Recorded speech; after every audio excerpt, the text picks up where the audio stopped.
साहेब मतदान केलं काय नाही अजून? नाही आता करायचं की काय झालं माहिती आहे का हल्ली तुला सांगतो मला कोण नाही आहे रे मी हा एकटा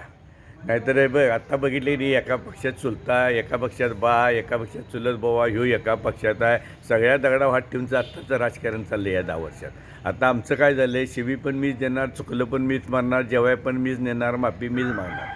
त्यामुळे चालायचं आणि आपण आता हलगे वाजले घेतलाय बघ काही त्यांना वाईट वाटेल विरोधक पण माझी जवळची मित्र आहेत मला रिस्पेक्ट देणार आहेत पण काय तर केलं पाहिजे ना आणि मी माझ्या स्वार्थासाठी केलेलं नाही लक्षात ठेव बरोबर. कुठल्या पक्षाचा नाही आहे मी जिथं चुकीचं आहे तिथं चुकीचं आता माझं ग्राउंड व्हावं म्हणून यासाठी मी केलं आता जायचं मतदान करायचं आणि त्यात काय झालं हल्ली बघितले कधी चुलता एकीकडं असतोय पोरगा एकीकडं बा एकीकडं भाऊ एकीकडं सगळी नाटकी डोंगी चालली आहेत सगळ्या दगडाव आणि ते काय शान नाही काय मी आहे की तुमच्या बाजूचं तसं आम्हाला कोण नाही आम्ही एकटं पडलो आहे म्हणून आता घ्यायचं घोडं जेवणात एकटंच लढायचं पर्याय नाही आता त्याच्याशिवाय कुछ पाणी केली कुछ खोना पडतं आता जाऊन मतदान करायचं आलं नशीब आपलं नाही आलं तर का बसायचं. विजय साळुंखे सरदार जय हिंद जय महाराज.